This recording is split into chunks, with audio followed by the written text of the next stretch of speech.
Welcome to the Blast Zone, the podcast where we dig up the bombs that shook Hollywood and try to find out why they went up in flames. This week, a brainwashed corporate puppet weasels his way into the White House. And also, we watched The Manchurian Candidate.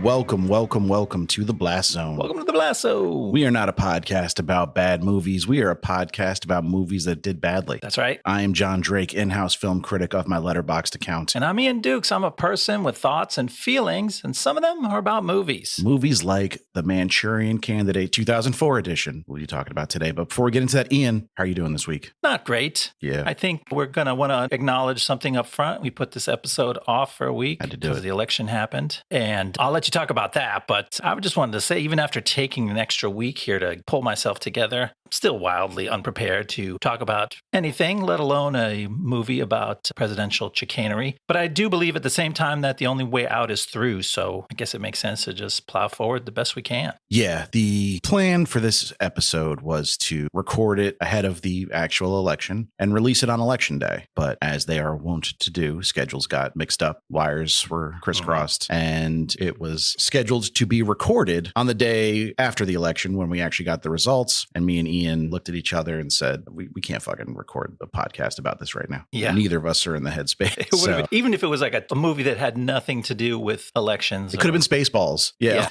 We wouldn't have been feeling it. But this was particularly awkward because it's like, we can't make cheap jokes about elections and stuff at that moment. And we'll probably make a few cheap jokes this week, but still, we can't quite act like it's business as usual because it's not anymore. Yeah. We've never podcasted through a Trump presidency. Yeah. It was in Biden's time when we started this. So it will be interesting to say the least. Yeah. You know, like how infamous is famous in a bad way. What's interesting in a bad way? Instrumus. I don't know. Yeah. We should make up a word for it. We'll work on that. Because that's what it's going to be. Yeah. But was there anything else going on this week you wanted to talk about? I didn't know if you had any other updates on candy shapes for us this week. Updates on candy. I don't know. It doesn't seem important at this point. Yes, I've been gorging on candy. Yes, I got some fantastic deals, but it kind of rings hollow. How about you? What's going on with you? In the candy wise, specifically the Reese's world, I had to share with the listeners what I shared with you the other day, which is a new delicious sweet treat that my wife purchased for me. Thank you, Jamie. It is Reese's popcorn. Ooh. Talk about a new way to eat Reese's. You know, it's not just from circles to bats anymore. No, it's not just shapes. It's a whole new vessel. It's exploding outward. How did that work out? Is it good? I'm a fan. It's a sweet treat, but also they still salt the popcorn before they toss it in the Reese's mixture. So you get that salty sweet mix that everyone's so fond of, including myself. Yeah. And yeah, I'm enjoying it, but it's rich. One bowl right after the kids go to bed and I'm like sitting down to watch a movie or something, I'll have a bowl. But even though every night I want to double up and have a second bowl, I'm like, that's no good. Can't do that. Oh, that's good. You're exercising some restraint there. Yeah. Talk about salty and sweet.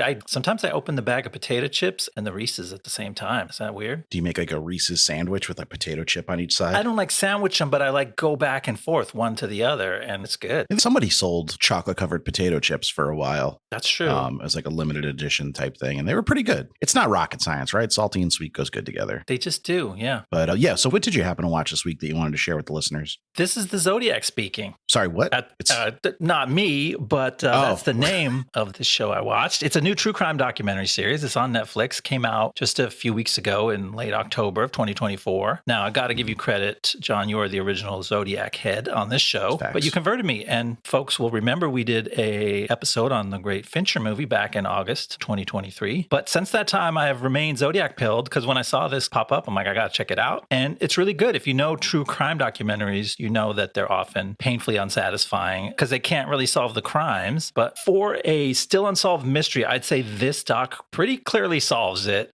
I don't want to spoil the fun talking about the details because it's fun for them to unfold, but I'll describe it this way. It's about a family. It's a group of siblings who, while they were children, unknowingly had a close relationship with a guy who might have been the Zodiac. And late in life, they come to grips with it and they decide to talk about it. And as a documentary film, it's not super artful or special filmmaking. Yeah, pretty pretty by the books. It's straightforward. It doesn't look bad or cheap or anything, but it's just that the people, their personal story and their family story is so gripping that it's one of those docs that makes you go wow and stays with you. So I would say for anyone who's at all interested in the Zodiac, you got to see this because it's going to blow your mind with some stuff. And it's very satisfying to learn some of these things that I never knew before. Yeah, and the movie does go a long way towards validating Robert Graysmith's theories about who the Zodiac is, and by proxy, David Fincher, because the Zodiac film pretty firmly plants its flag in who it thinks is actually the Zodiac killer. And I also watched it. So I started it after you did, but we finished it almost simultaneously because you took a break and then I got back into it and you're like, oh, you're watching. I should finish it. I got to finish it. Yeah. But yeah, I have a lot of sympathy for this family. They've been through quite a bit, but there are some parts where they're like, he used to say things like, one day I'm going to go around and kill some people, sometimes with a gun or sometimes with a knife. And maybe I'll wear a hood when I do it. And then I'll write letters to the newspaper about it. We would just go, oh, Arthur, like he's so crazy. Mr. Allen, you're a silly Billy. Never put that together. There was one guy who's like, and the scene's actually in the movie where like a friend of his comes forward and is like, yeah, when the news was reading that letter about shooting the kids as they come off the bus, I was like, oh, Arthur said that exact thing like a year ago. I should go to the cops about Bouncing off the bus. It was like the same phrase. And like some of that stuff's in the movie. Right. It's like it's a very strange turn of phrase, but that was just one guy who decided to go forward. But there were so many people that didn't. And you had all this kind of very circumstantial, sure, but still alarming evidence. The best true crime docs make you go, oh my God, why do these people not realize or put it together or just face the facts? And there's a lot of painful not facing facts that's brought to light about this family. And so it's really interesting drama. Yeah, I have qualms with true crime in general in the way that sometimes it's just repeating the gory details of murders to titillate. Right. But this documentary actually approaches it from a unique angle and has something to say. And yeah, I recommend it. And that's not something I typically do with true crime. So I thought it was better done than most. I didn't watch a true crime documentary for my pick this week, but it might as well have been ripped from the headlines. It's about a billionaire with an island. Oh. And bad things happen to women on that island. So oh, shit. One of his best friends just got elected president, Mr. Epstein. But it's Blink Twice. Zoe Kravitz was the director and co-wrote it, starring her fiance at the time, Channing Tatum. They've very recently separated, unfortunately. Oh, okay. Which is too bad because they were a good creative couple. And originally titled Pussy Island, which,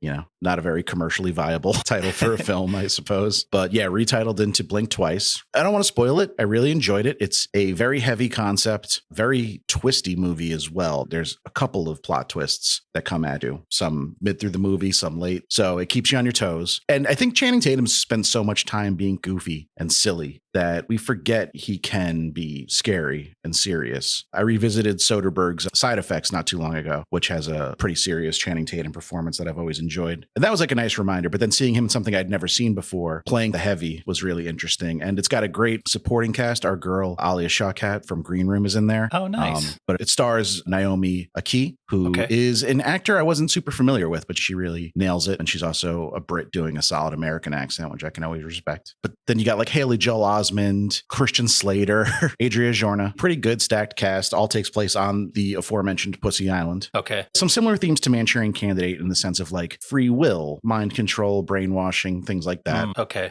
And very effectively done. I know it probably sounds like a slog and a real drag, but for such an immensely fucked up subject matter, it manages to be fun and funny through most of its runtime. So when it does decide to put its foot on the gas, it works even more. Neat. So I recommend checking out that one. I almost brought Saturday Night, but I decided I don't have anything to say about the movie Saturday Night. Okay. It's just, I don't know who that movie is.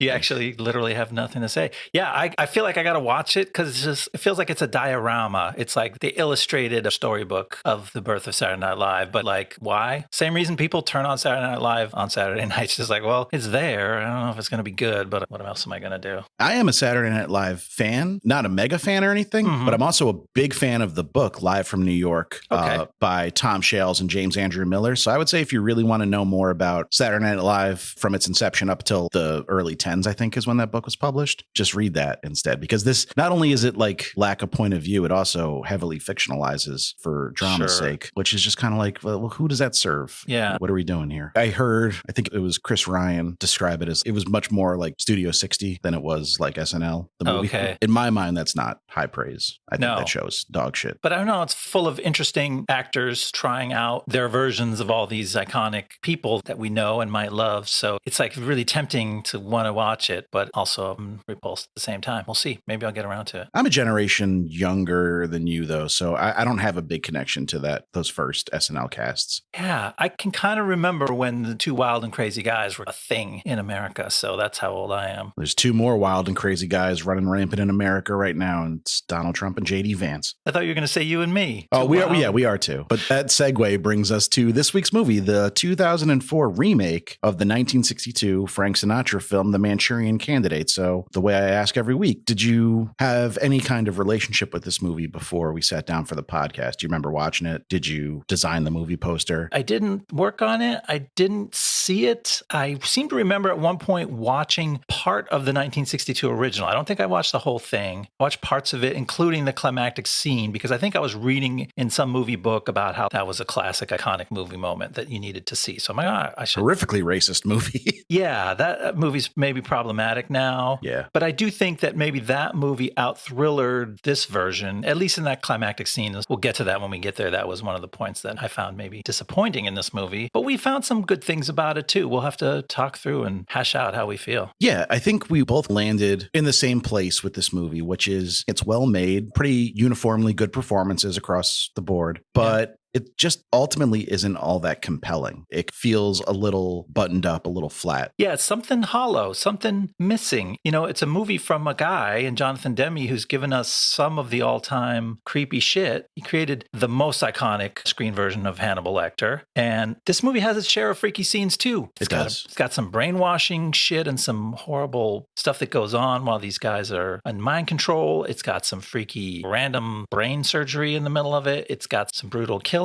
but they all just feel a little flat. Like I finish a scene and I go, oh, I know that was freaky. That was where the director was pushing the boundaries and trying to freak me out. And I recognize it intellectually, but I go, I guess I didn't actually feel freaked during that scene. I just give it a mild acknowledgement. It's the kind of movie that makes me want to take a shower when I'm done watching it. And I feel like that's probably by design. But I actually did watch this movie quite a bit when I was younger. When it first came to like DVD, I was a big Manchurian head. I remember buying the DVD from my job at Circuit City at the time. Oh, taking it home. And I would watch it like 2 or 3 times a year for a couple of years, which is a lot to rewatch a movie like this. Yeah. And I don't know why. I think I was just a big Denzel fan. So I would kind of cycle through a lot of his movies. It was like this, Deja Vu, Out of Time, like all from that era. But I come away from it. And like you said, there are some really disturbing scenes in this movie that do stick with me, but the movie itself doesn't. Like there's moments that I can call back to, like that was really effective, but how they fit into the overall experience of watching the movie, I'm still not sure I fully grasp. Yeah, I don't quite get it because I can look at it. I see all the parts are there, the plot, the characters, the scenarios, the dramatic scenes. There's a bunch of heavily loaded dramatic scenes. On top of the disturbing ones, there's just like good drama. But then for some reason you sit there and you're like, I'm not really sucked into this. I'm not like on the edge of my seat getting excited about what's going to happen next. But like you said, Denzel goes a long way, man. He's still at the very top of the heap of like guys who can just sell a movie. It's just so watchable. And this was like his prime. I feel like the early 2000s was like when he was at his absolute peak of his power. And he's good. Everyone's good. Meryl Streep, that's another heavy hitter. She's fine. Liev Schreiber, he's fine. There's a lot of capital A acting in this movie is how I would describe it. Like everybody's like, I'm going to put this shit on my reel, you know? Like, this is clear out. I'm going to do an act. I'm doing a thing. I think Streep is the biggest offender here. Like she's sucking the air out of every room and every scene, but that's her character. Yeah, it's written like that for sure. But she's definitely portraying the character as she's supposed to. But then I think maybe her lines needed to be snappier or a little better to hit the way that they were supposed to. There's not many things I could point to where like, oh, that line or that performance derailed anything. There was one line I wanted to call out early in the movie where somebody's like, you gave them every chance to do the right thing. And she goes, no, I gave them one chance. And that was uncharacteristically kind of me or generous or something.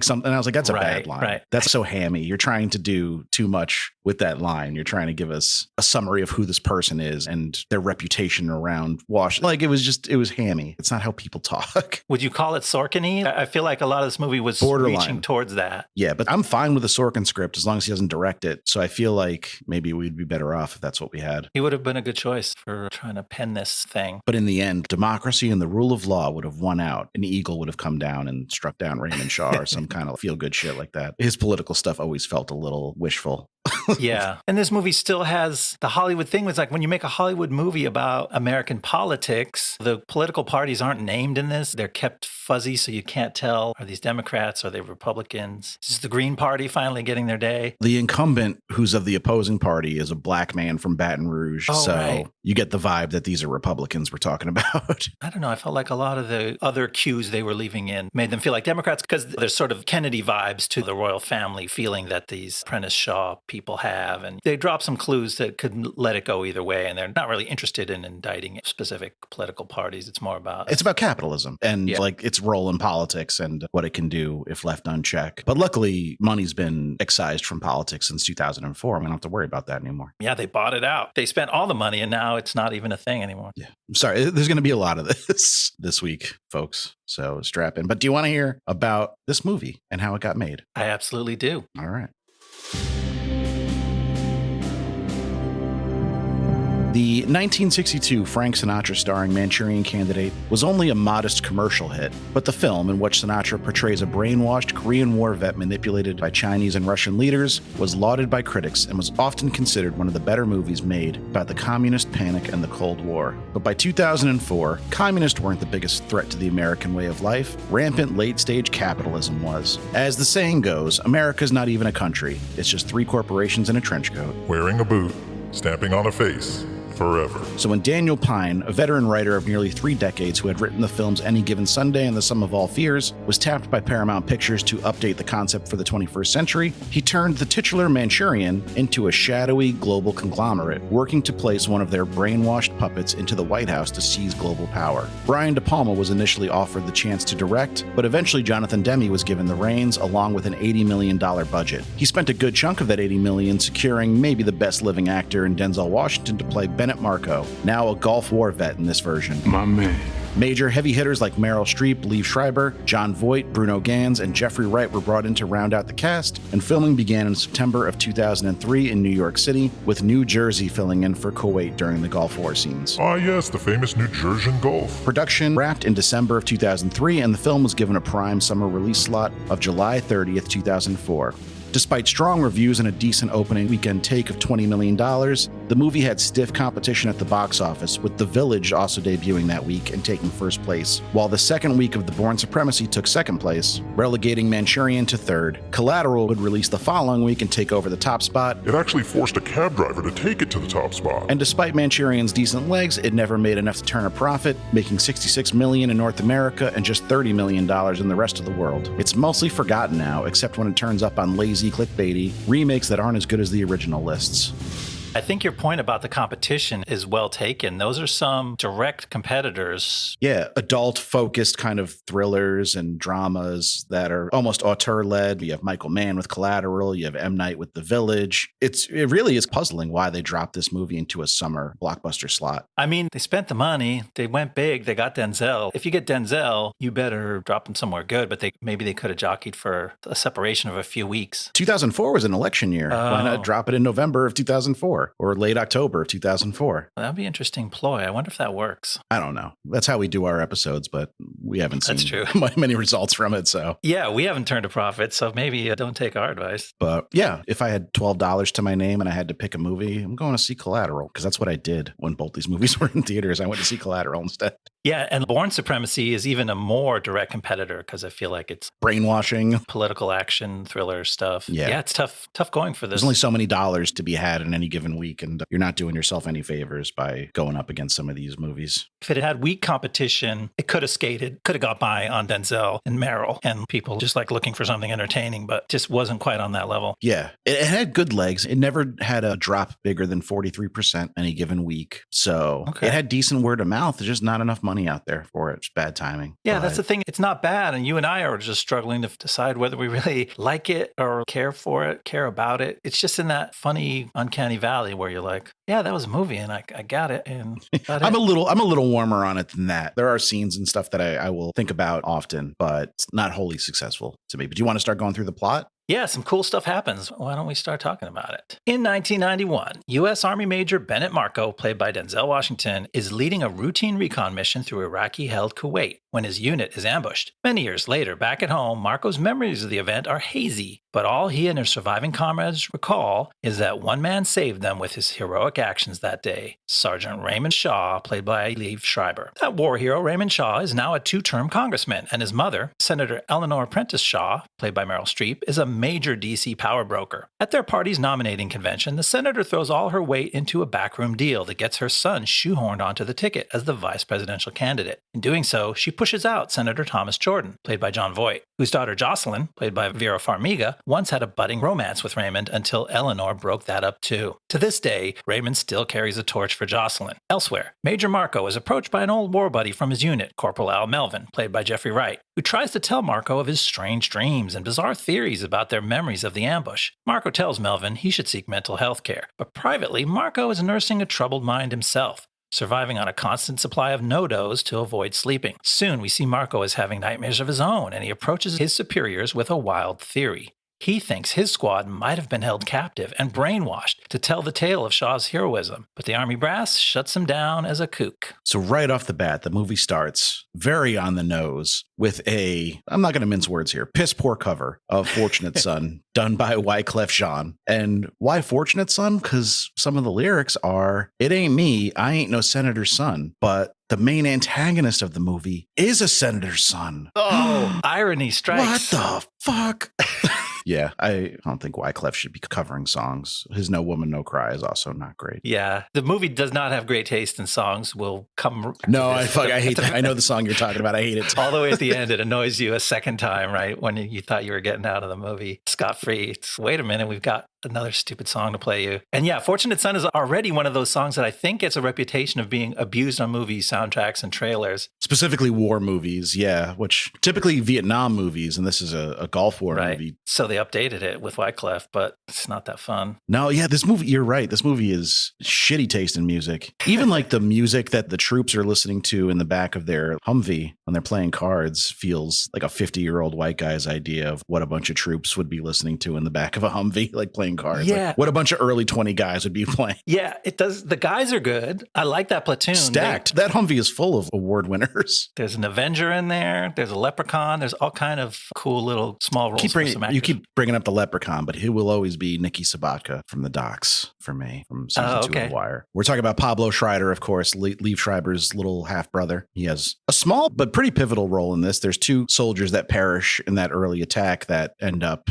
getting the majority of the screen time, and it's a young Anthony Mackie. Mm-hmm. Very young. And Pablo Schreiber. Both of those guys now are incredibly jacked in their like late 40s, which is just, wild. Like, do you see Pablo Schreiber in Den of Thieves? He's fucking huge. I think of him as a big jack dude for sure from whatever I might have seen him in. I think Orange is the New Black, he was getting there too. But like when I think of him from The Wire, he was just like a doughy, tall guy. And Jeffrey Wright now I think of as one of our sort of elder statesman actors, not elder, but a very mature guy. And he's playing another sort of youngster. I feel like he's already playing young. What is he? He's a corporal in this. And I feel like he's the same age as his captain, Marco. Corporal Al Melvin. But Jeffrey Wright absolutely kills it. We started saying we were lukewarm on some of these great actors' performances, but Jeffrey Wright is the guy that leaps out at you early on in the movie. He's the soldier who seems to be having mental problems. And it's a really stereotypical type of role. Like it feels like a stock character, but he makes it feel so real in this one little short scene with Denzel. That's what it can really look like when a good actor has his teeth in something. Yeah, you feel him like through the screen. You're like nervous being around him through the screen where he can't hurt you. But like he's doing such a good job of portraying that kind of kinetic unpredictability that somebody who's probably hasn't slept in months and is having like vivid waking nightmares every second of every day could probably like just the angst and the misery comes through. And the frustration, like he gets really frustrated in that scene with Marco because he's like, you should go see a doctor. And he's like, I've been to doctors. He's like, nah, man. He's losing it. He's super on edge. It's great. So Jeffrey good. Wright is a treasure. Yeah, and so he's good. face to face with Denzel, who's the other major treasure in this movie. And when I say face to face, Jonathan Demme is putting their faces in the camera. This is the first scene where I really picked up on that, what people call the subjective camera, where he has the characters who are talking to each other rather than look eyeline off to the side. They stare straight into the lens and stare right at you, and it really sucks you into the scene. Yeah, it's been a Demme thing for decades at this point, and I think he's one of the more prominent directors to use the technique, and he uses it quite a bit in this movie, and he's got a lot of good actors, but it can still be jarring. Yeah, he uses it more than I realized. Like, I noticed it early on in that scene. I'm like, oh, this is a big moment. It's an early emotional moment that grabs your attention. I'm like, oh, he's doing this for effect because this is a particularly weird moment. And then he uses it in almost every other scene. And I'm like, oh, wait a minute. This is just his thing. He just does this. But it's interesting because it really does, like, oh, this actor is talking to me? What? Are you talking to me? I don't see anyone else around. It calls attention to itself, but it's a bold choice. It draws you in. Yeah, and we should talk about Denzel because this is an interesting performance for him and a complicated one. When we see Denzel in the Gulf War scenes that kick the movie off, he is the Denzel we know and love from movies like, I don't know, Training Day or The Equalizer. Like, he's got swagger. He's very self-assured. He's got a little bit of attitude. He knows he's good at what he does and he's not going to hide it for it. But then when we see him back in the real world, he's kind of a weirdo and he's just kind of checked out. It's a disaster of a person. Like, and we don't know to what degree when he first meets the Jeffrey Wright character because we haven't seen his home yet. And it turns out he's dealing with much of the same things that Corporal Al Melvin was trying to talk to him about. Yeah, it's weird. I didn't even pick up on how different he was in the opening scene because that goes by quick and then you're distracted because violence breaks out. And so you can forget about that. Because then in that scene, Melvin comes to him while he's giving a speech to some Boy Scout troops about his experience in the war. And he's just weird in that. He's checked out. He's spaced out at all times. And he only gets weirder throughout the film. So from Demme's perspective, I think Demme and Denzel did this character right. They were portraying a specific thing. But that specific thing is the hero of your summer blockbuster is fucking weird and checked out. And he's a paranoid, insane man. Creepy and off-putting for 90% of the movie. That's a lot. That's a lot to take in and still root for him. And so I think that might be part of why it doesn't grab you like other Denzel movies do. Yeah. I mean, he has moments where he really shines in this movie, but it's not through and through the most compelling performance because, like we said, by design, but still, it makes it a different type of movie. And both the main characters, with Liev Schreiber being the other one, they both constantly go from being charming in their own way, being sharp on the ball, being competent hero type characters, to just spacing out and staring into space. And it's like, how am I supposed to ride this roller coaster with these characters? I think Schreiber pulls it off well, though. I think he's uniquely qualified to be like a cold, distant weirdo. There's just something, especially in like younger Liev Schreiber, because now he's an elder statesman in acting as well, like Jeffrey Wright. Sure. Where we've seen him run the gamut and play all types of characters. He was Sabretooth, for Christ's sakes. But there's a roboticness to him in a lot of his performances that is a choice, again. I'm not saying he's a robotic actor, but he tends to play these kind of very clinical, very ordered people. And that makes sense. So it didn't bother me about him. But we do see he seems to let his guard down a little bit when he does have one-on-one scenes with Ben, the Denzel character, which I thought was a nice touch. It's not like he's technically, I guess, the antagonist of the movie, or I guess Manchurian Global is the antagonist of the movie and Atticus Noyle, but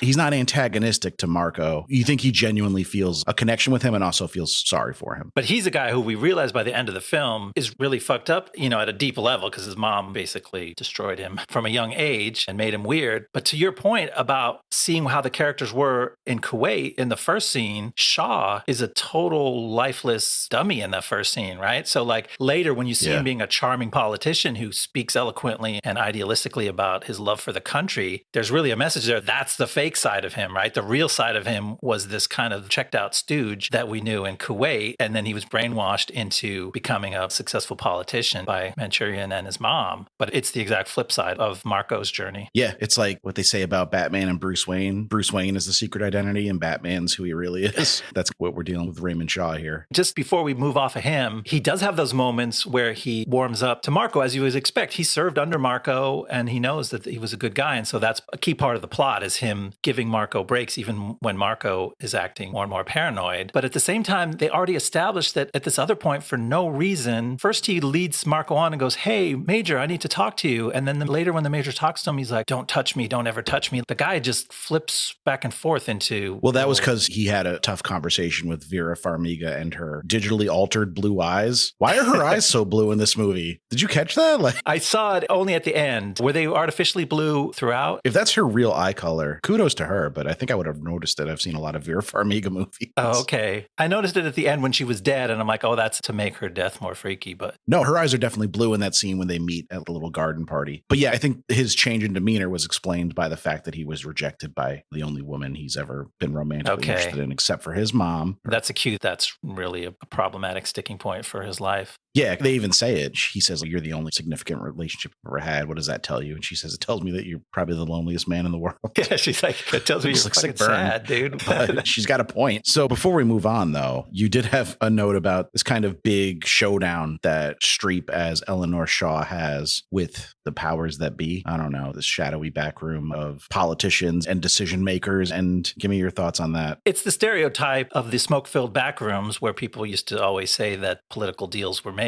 I don't know if they are these days, but they illustrated it here. She comes in and takes over the convention through her force of will. The writing in the scene is maybe doesn't quite get you there. Like she delivers her coup de grace in a verbal sparring match with these various other politicians and party bigwigs and basically convinces them that they have to kick Jon Voigt off the ballot and put her son on. And like a lot of the scenes, you get what they're doing. This is Meryl Streep coming into the room and blowing everybody away with her acting. And it was just fine. It was like, I got what she was doing, but I wasn't, as much as I wanted to be blown away by Meryl Streep, I wasn't. But there's such a collection of faces in that back room. Yes. First of all, Ann Dowd is running around as a congresswoman. Fab Five Freddy's a political pundit in this movie. Oh, I didn't even catch him. Yeah, he said everyone's fly. And then Zelko Ivanek is one of the deal makers in that back room. And if you don't know who that is, yes, you do. You just got to look it up. And everyone knows who that guy is. He's been in every movie ever made since the 90s, I think. It's a perfect guy for that. Dean Stockwell just has no lines. He's just there. Ted Levine's in this movie. He's got one line. Buffalo Bill himself. Oh, Demme's reaching into his bag of reliable friends. And Ted Levine gets one line. He just tells Marco what hospital to go to. It's funny. The Dean Stockwell stuck out to me. For whatever reason, he's an actor who was personally memorable to me. And I'm like, oh, yeah, there's Dean Stockwell in it too. Gosh, there's so many people in it. Sidney Lumet is in here. But I was waiting for Stockwell to say something. He never does. He's almost like he's trying not to be in the film. And every scene he's in, like, I think he's one of the big wigs from Manchurian Global. Yeah, he's a Manchurian guy, one of the silent partners. But he's got like a fedora pulled down over his eyes. He's covering his face with his hands. And like the camera sort of pans to him and you're like, oh, Dean Stockwell's going to say something now. And then it keeps going. Yeah. But it's funny. I counted more than 16 characters in that back room where the big back room deal goes down. And I'm like, it's kind of distracting. I was a little worried in the first 20 minutes of the movie. Like, am I going to have to learn who all these characters are? Is this like a JFK scenario or one of those movies where there's 25 important characters moving the plot forward? But they're not. They're kind of for decoration. But I'm like, oh, it actually feels more real that they didn't cheap out and make the whole party convention come down to 2 people versus Meryl Streep. It's like, no, there's actually 16 people in this room and they all got cowed by her, which was, I don't know. I gave that as a point in the movie's favor. You brought up Jon Voigt, and I feel like it's important to note that he's playing the anti-Jon Voigt in this movie. One of the early scenes we get of him when he's still the vice presidential nominee, he's giving a speech about we can't roll back regulations and constitutional protections for our most vulnerable citizens. And now he's like raising the flag for mass deportations. And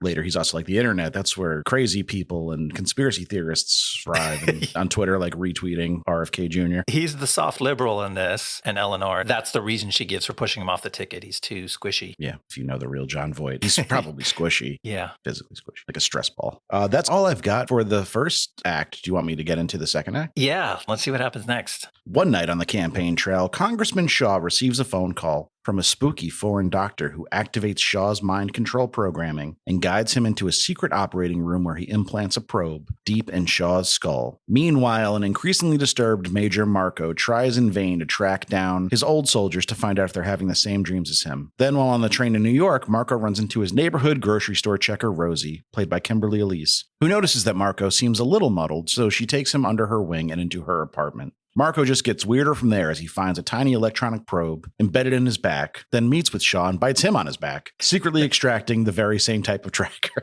Marco takes the implant to a scientist friend who says he worked on similar nanotechnology for the powerful and deeply connected weapons manufacturer Manchurian Global. Then he gives Marco some electroshock therapy to unlock his real memories. Amid his growing paranoia, Marco abandons Rosie's apartment and flees when he finds evidence she's been spying on him. Now armed with a fuller picture of Manchurian Global and their secret scheme, Marco visits the snubbed Senator Jordan and lays out his case. Jordan believes Marco, and so he confronts Raymond Shaw and his mother with an ultimatum to back out of the race or he'll go public. Instead, Eleanor Shaw activates her son's mind control and directs him to eliminate the threat. The next morning, Raymond shows up at Jordan's house, and in a hypnotic trance, he murders both the pesky senator and the woman he loves, Jocelyn Jordan. So, Ian. Yeah. Ian Dukes? Yes. Ian Paul Dukes? I am at your command.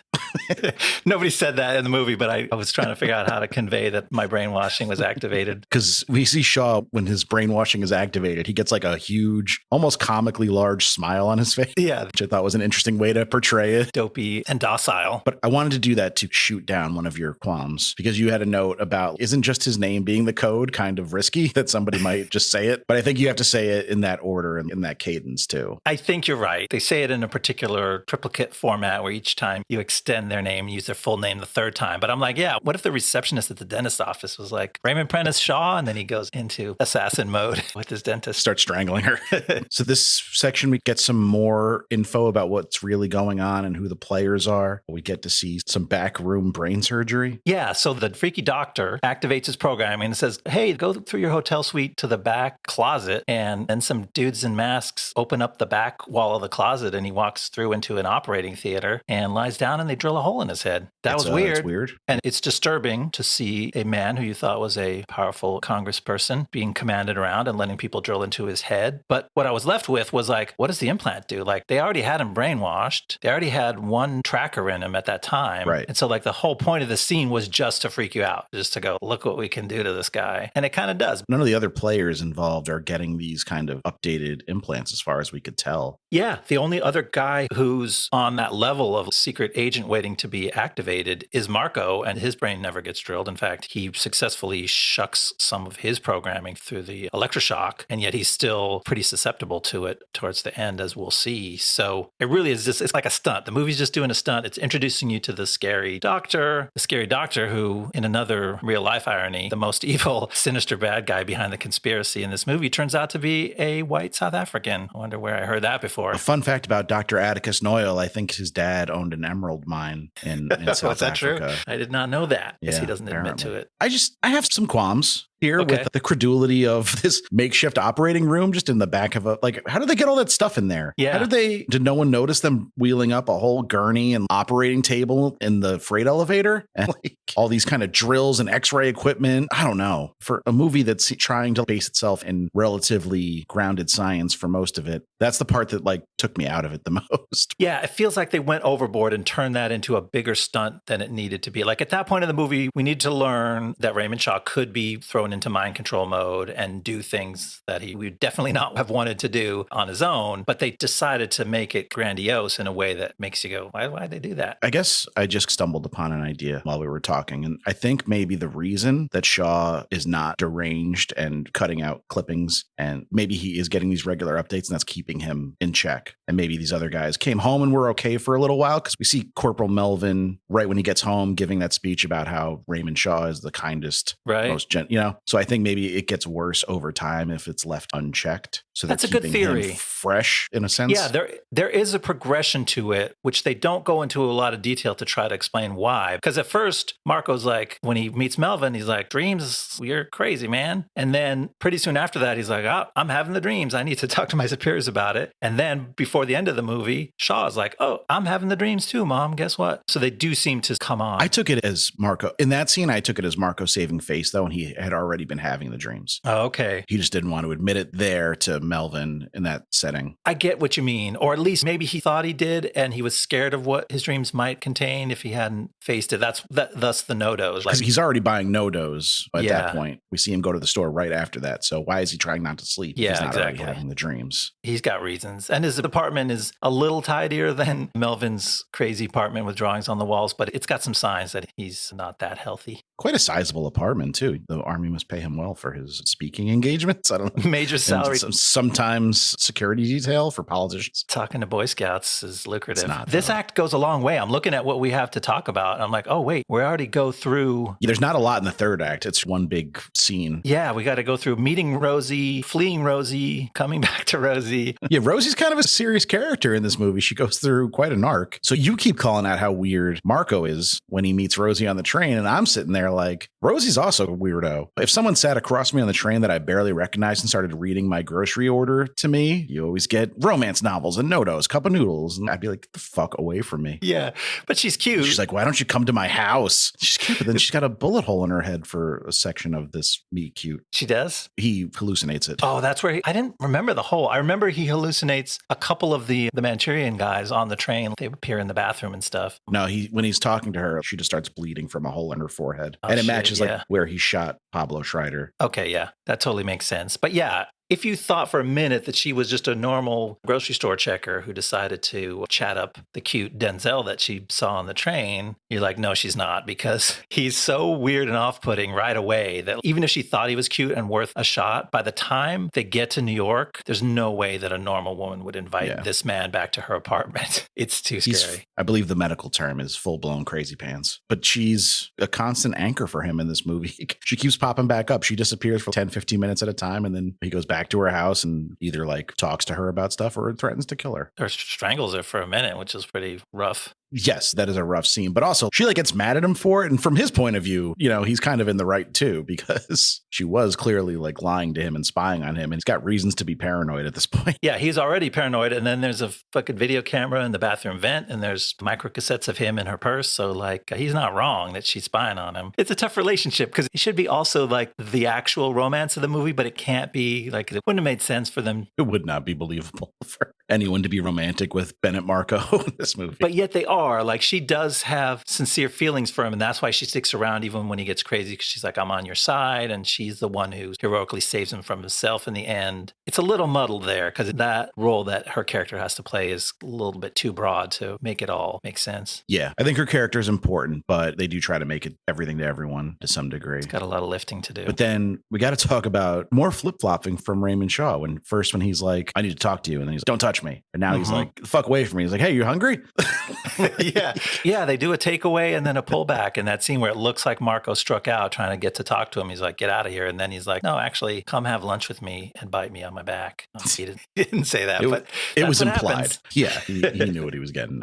Usually got to pay extra for that. But it's a nice talk, and it reinforces my theory that Shaw truly is an unwilling participant in all this. And not that he's like a great person, like he's a rich politician's kid. He probably sucks, but he's not an evil murderer either. And he's just being strung along against his will. But again, he doesn't quite become the sympathetic co-hero. By the end, he's heroic. But in these scenes, he's got like sort of a face-off. It should be like the big showdown between the two male leads. But he's got to keep doing that flip-flop where he goes from detached and cold to warm and emotionally vulnerable and back and forth and back and forth. And then ends with this violent fight and Denzel's biting him on the shoulder. And that's cool. That's a pretty good way to end what would otherwise just be a verbal argument between two characters in a thriller. You run into your old coworker at the grocery store and you're like, I don't want to be in this conversation anymore. I'm just going to bite him in the shoulder. And the payoff is that 10 minutes later, we find out that Denzel actually successfully extracted the tracker from Shaw's shoulder, and he's been holding it between his lip and his gums for like hours while he's being interrogated after being taken away by the police and the military brass. I did like the interrogation scene. We got a little glimpse of the old Denzel where the guy's like, yes. You want to hit me? You can hit me. You can do it. Come on. And then he hits him.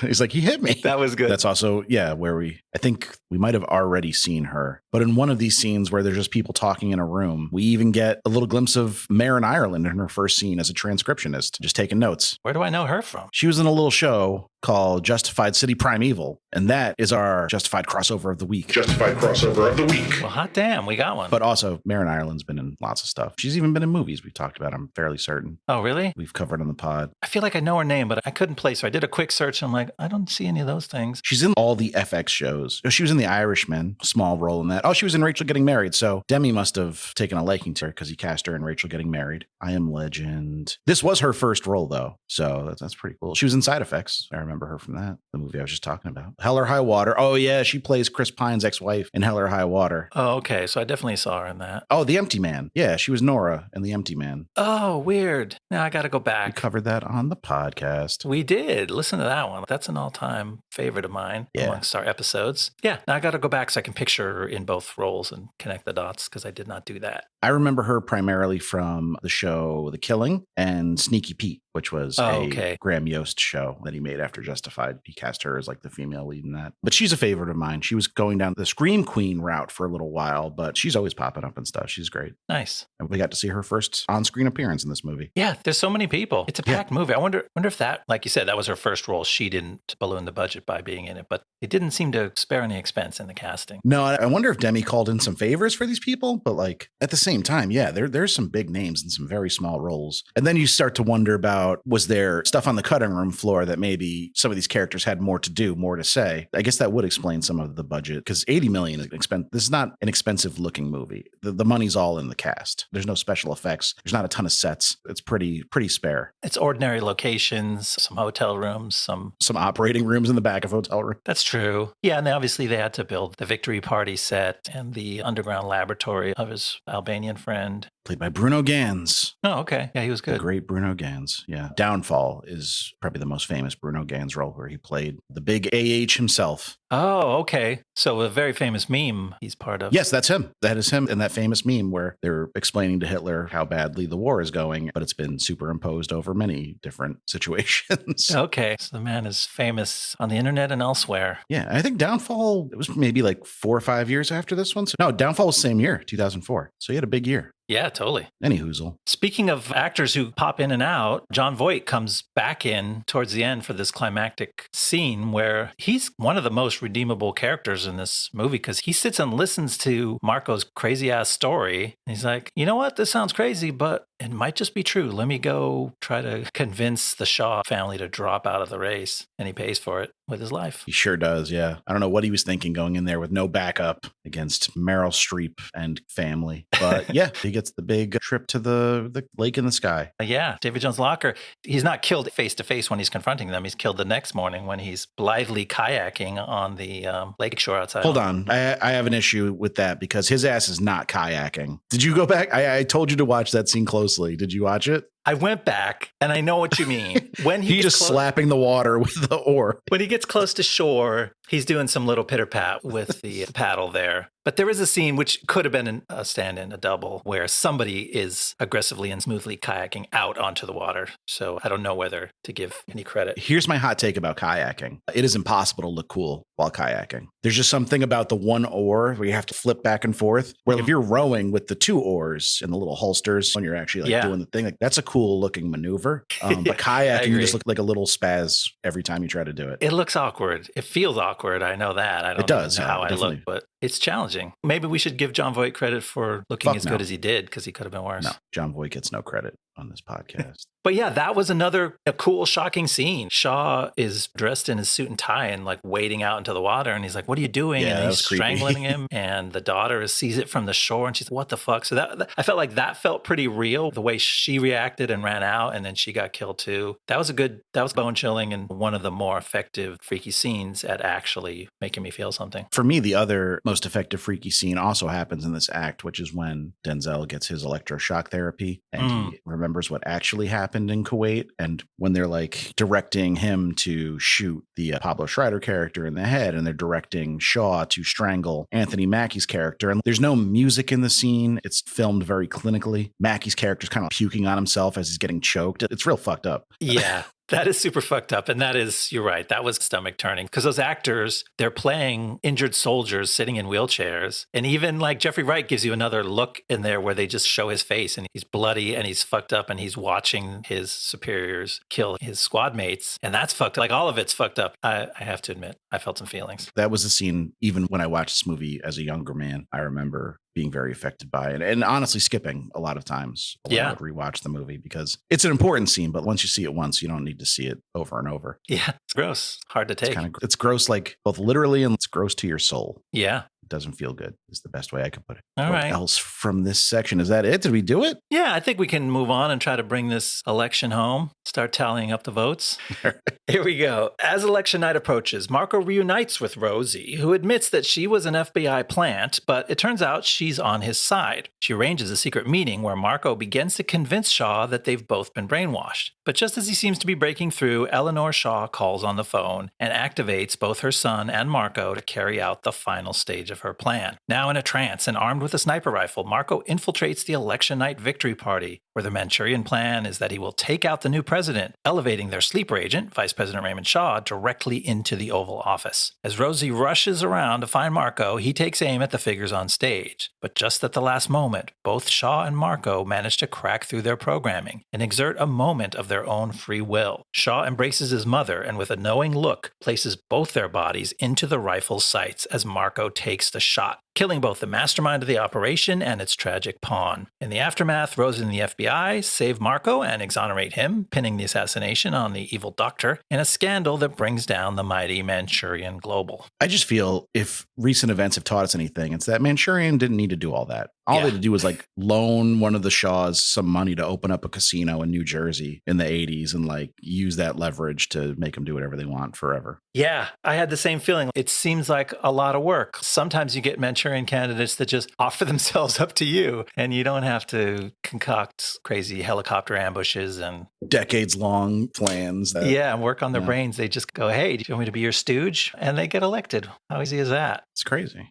It's too crazy. We mustn't think about it too much. I thought there were some good plot twists here. That secret meetup in the school, Shaw goes to cast his vote in the school auditorium. And then all of a sudden, Rosie's there and she's sending him into a meeting with Marco. And there's a great sequence of quick turns in the plot there where like these reversals where you're like, what's going on? This is scary. And then it's hopeful. Like you see Shaw realize that he's been brainwashed. He's like, oh, I killed Jocelyn, didn't I? This is terrible. But then it's like, I can't get out from Mother's thumb anyway. And he brings the hammer down on Marco and activates his programming too. So there's a great quick flips from fear to hope to total despair by the end of that scene. Yeah, but then it's left a little ambiguous, but it appears that what happens in my reading of this whole scenario is that whatever Meryl Streep's character, Eleanor Shaw, tells Marco on the phone is later superseded by Shaw. Raymond Shaw overrides it to be like, no, don't shoot the president, shoot me and my mom instead. Yeah, but do you think that was somehow planned? It felt to me like that happened in the moment. It looked like Marco was trying to get the shot on the president and Shaw foiled it by not stepping to his mark where he was supposed to go. And so that made Marco wait. And then Shaw just gives some knowing looks up where Marco's little sniper nest is. And they communicate just by some knowing looks back and forth. And then it's like, okay, here's the new plan. Shoot me and my mom. It could be, yeah. I have questions. So Bennett is still very susceptible to mind control, even though he's been electroshocked into remembering what really happened. That whole part's left up in the air about how cognizant he really is of everything. Yeah. And then also the lab is cleared out when he tries to go back. So it's like somebody got to his little Albanian friend. If it's Manchurian Global, then if they went and saw all that equipment, they probably know he's no longer as compromised as he once was. So I don't know. There is some like lingering questions I have about how under control he really is through all this, which would lend credulity to the fact that he could break against his programming and shoot Raymond Shaw and his mom instead of the actual elected president. It is muddled. Like we also don't know how much Rosie knows because she sees Marco come into the building and she's almost like covering so that her teammates, her FBI teammates or whatever other security people are around her don't notice him because she like points, she goes, oh, I was looking at the other guy in the glasses when they see him on the screen. Real weird looking dude too that she focuses on. I was like, that's a good guy to focus on. He's a real character. Yeah, that was just a funny guy on security cam role. So we don't know what Rosie knows, but like she facilitates him getting in, but then she seems to be lost and not know where Marco is, and she has to race to track him down at the last second. So all this uncertainty led to me feeling like I'm not feeling the tension that the scene should have. This is the climactic scene of the movie. It's asking the big question. Is the plan going to go off? And we don't really know what we're rooting for or what might happen or what might not happen. Like all these questions that you and I just raised, it somehow it deflates the tension of the scene because there's not one clear thing that like yes or no on the big question of the movie. It's like you go into that scene and you got 6 questions circling in your head and you don't even know what to worry about. Yeah, you're tracking too many threads, and it does make it hard to get invested in the actual drama of the movie because you're trying to make it all make sense logically. Whereas like you want to feel things in those moments as opposed to be like working through the machinations. Yeah, totally. And then to make it worse, this is like a high tension scene, but obviously it's at the victory party. So there's some diegetic music that comes on when the candidate comes out to celebrate. And they picked, oh my God, such an annoying song. I don't think I'd ever heard it. I had to look it up. It's a fucking terrible song. It's a 2001 cover of a 1981 Kinks song called Better Things. And the band that's singing it is Fountains of Wayne, famous for Stacy's mom. No shade to Fountains of Wayne, good band. They've got good songs in their catalog. And obviously RIP to Adam Schlesinger, the main songwriter of Fountains of Wayne, who passed away in 2020 from COVID-19 complications, actually. Wow. But they were, rest in peace. They were a long running band with like real indie cred. And it's kind of a bummer that they're just like the Stacy's mom band to 99% of the population. Yeah, sorry, that's all they are to me. That's better than them being the Better Things band, because that song fucking sucks.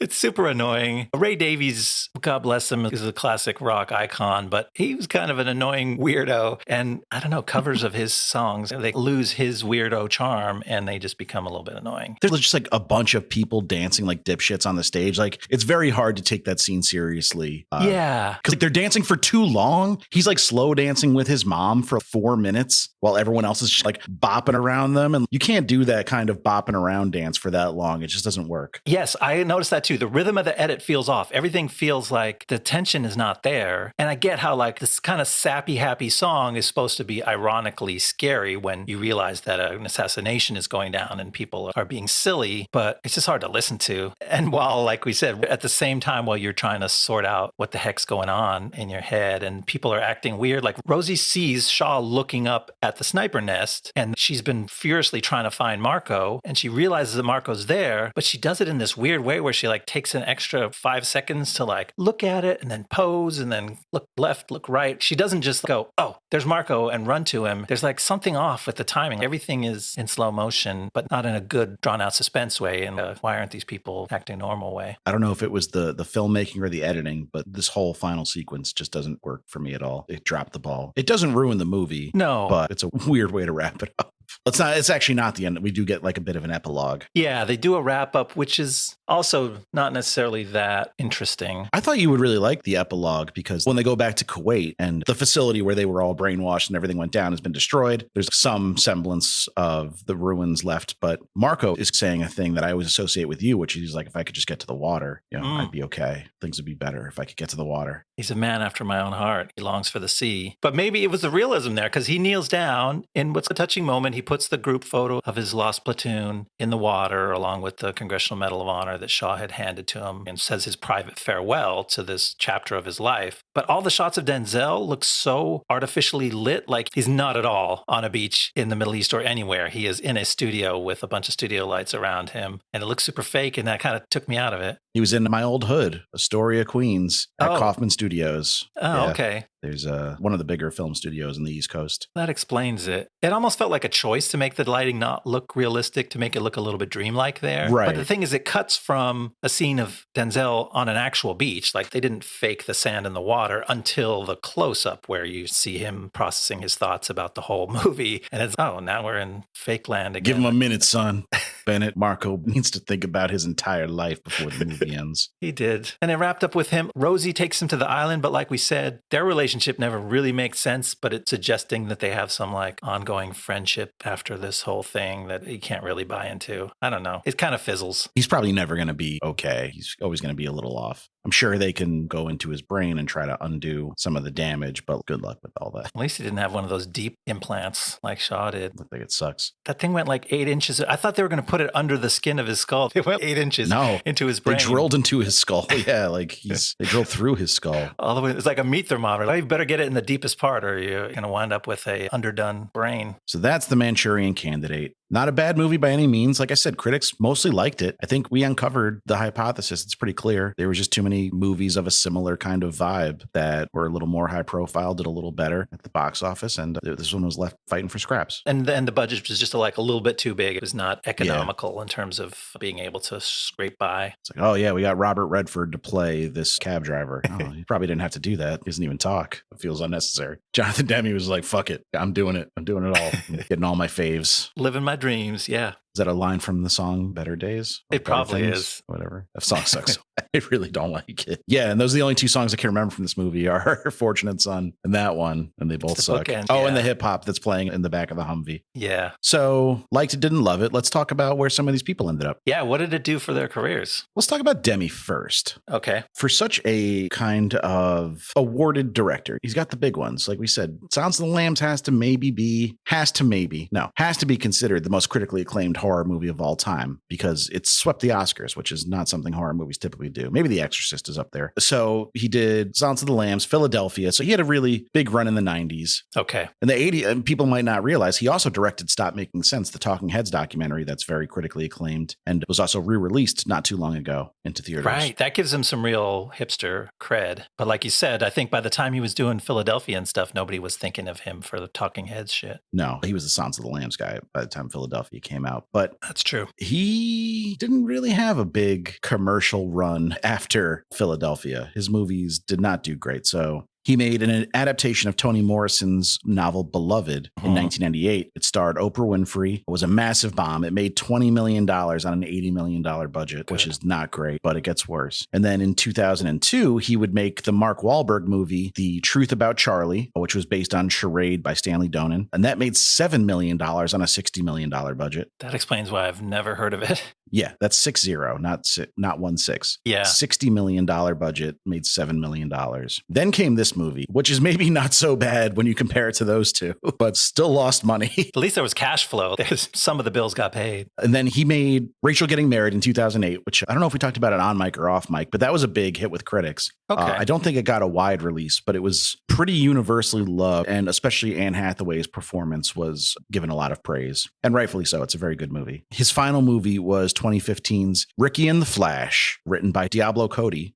And starring Meryl Streep. She's like a woman of a certain age who decides to try to reconnect with her family after leaving to become a rock star years before. But Demme sadly passed away in 2017. So Ricky and the Flash was his last movie. Rest in peace. R.I.P. to a king. We mentioned briefly Daniel Pine had written stuff like Any Given Sunday. He also wrote The Sum of All Fears. I believe that's the Ben Affleck adaptation of the Clancy. Jack Ryan saga. And then he would do the Ryan Gosling, Anthony Hopkins thriller from 2007, Fracture, which is a movie that like I enjoy. Okay, I'll look that up. But I feel like if I watched it again, I might not like it so much. Oh, okay. Like it might not have held up super great. He's most recently written 10 episodes of the show Bosch for Amazon Prime. That show has a lot of fans. I couldn't get into it, but I watched the first season. It wasn't bad. I like Titus Welliver a lot, but okay. And I like Jamie Hector a hell of a lot, but it just felt like a NBC show from the 90s, but on Amazon Prime. Like a cop show from bygone era. That was just, they could say the F word now. So it was okay. It was cooler. I like LA Detectives, which Harry Bosch is, right? I believe so, yeah. I thought so, but for some reason I tried watching it and it was just so dry and dull. I was like, I can't find anything to get into, but maybe that's just me. If you want to see more Titus Welliver, check out Gone Baby Gone. And if you want to see more Jamie Hector, please check out the show Quarry. Oh, yeah. I'm trying to get you to watch Quarry forever. You keep telling me, man. And that goes for the listeners too. Watch the show Quarry. It was on Cinemax, so it's probably on Max now. If you have Max, Ian can watch it on my Plex if he wants, but the listeners can. So then Dean Gargaris did a rewrite on this. And his only credits before this were Lara Croft Tomb Raider, The Cradle of Life, and the Ben Affleck bomb Paycheck. Just so it's clear, Lara Croft Tomb Raider, The Cradle of Life is one movie. I did not that's not two movies. Yeah, I thought that was for sure two different things. When I was reading, I was like, that sounds like two movies. I should clarify. After this, he would go on to write Tristan and Isolde, which is like a young romance drama, like young adult type movie. But he also wrote The Meg and its sequel. Don't talk to me about The Meg or its sequel. I fucking hate those movies. How hard is it to make a giant shark movie fun? They're not fun.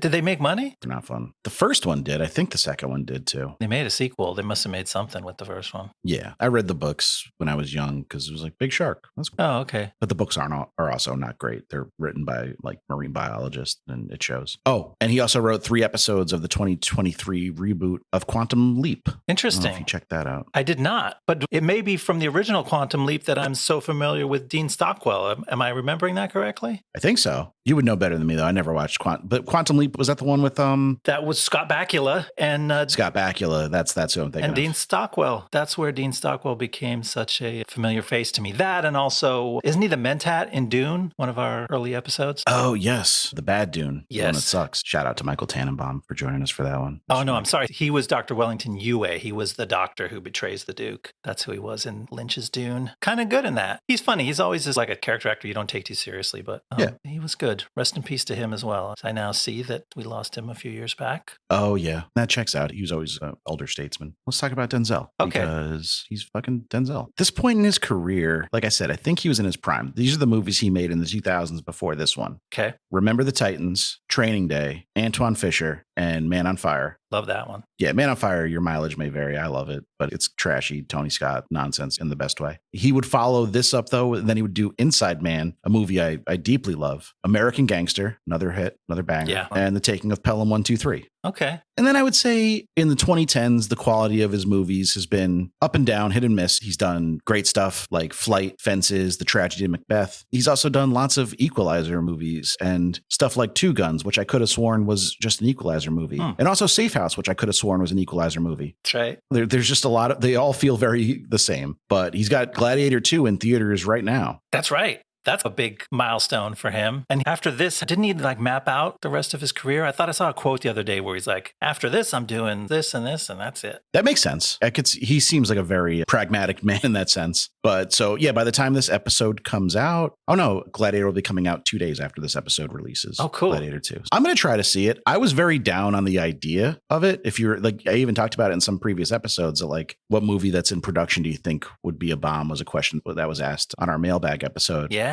And I said the Wonka prequel with Timothy Chalamet, which ended up being a smash hit. Okay. And I said Gladiator 2. But tracking for Gladiator 2 is apparently pretty strong. Like pre-orders and people being polled about if they're going to go see it seem favorable. It's getting decent reviews so far, too. It's already out in the UK, so I think reviews are coming in. I've seen the buzz this week with the stars are on the red carpet and they're getting a lot of favorable press. Yeah, it seems well liked. Pedro Pascal's a kind of the man of the moment right now, and Paul Mescal's an up-and-comer. Yeah. So I think it's got a shot. Mescal and Pascal, that's a cocktail that America is ready to pound. I don't know if that's an appropriate analogy, but I'd like to drink some mezcal with Paul Mescal if he ever wants to hang out. Hit me up, Paul. Yeah. Then I don't know what I need to say about Meryl Streep. It's Meryl Streep, right? She's just a treasure, one of the greatest living actors. And she seems to just be enjoying the late stage of her career and just doing stuff like guest starring in Only Murders in the Building. Oh, that's fun. I haven't seen that, but that sounds like a pleasurable way to entertain yourself. Yeah. She's got her awards. She's made her money. One of the most lauded actors of all time. So why not? For sure. What else? Schreiber. Good old Liev. I think he was considered more of a supporting actor at this point in his career, but we know him now as a pretty solid leading man. I think Ray Donovan did a lot. He was the titular Ray Donovan. He led the show for 7 seasons. That reunited him with Jon Voigt. Jon Voigt played his dad in that show. Oh, yeah. I forgot that. Not a show I care for greatly, but it was fine. I watched like a season of it and I was into it. I liked his wife in that. What's her name? Did she play Trixie in Deadwood? I like that actor. I forgot her name. Oh, yeah. You're right. She's good in both roles. Some good prestige TV. But he did some other stuff after this. He's had a nice late career arc with Wes Anderson.